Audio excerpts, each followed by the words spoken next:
ये new model के मारुति के गाड़ी में जो प्लेयर आ रहा है अभी न्यू मॉडल का सॉकेट ग्रे कलर का। इसमें आपको ऊपर लगाने की तकलीफ होती है तो स्पीकर वायर कौन से है वो गिनने के लिए देखो, ये सॉकेट ऐसा खड़ा पकड़ने का,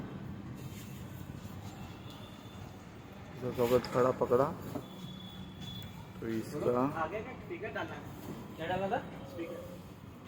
यहाँ से लेफ्ट साइड से जो लेफ्ट साइड से गिनने का तो यहाँ पे पर्पल है।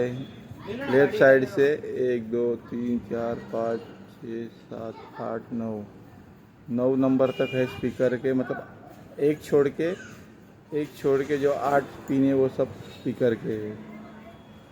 एक छोड़ा उसके बाद पर्पल का प्लस आया, स्पीकर का राइट का प्लस आया, उसके बाद राइट का माइनस आया, फिर फ्रंट का आया, फिर रियर का आया।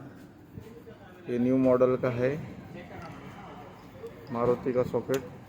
ये कैमरा का सॉकेट है और ये एंटीना का है।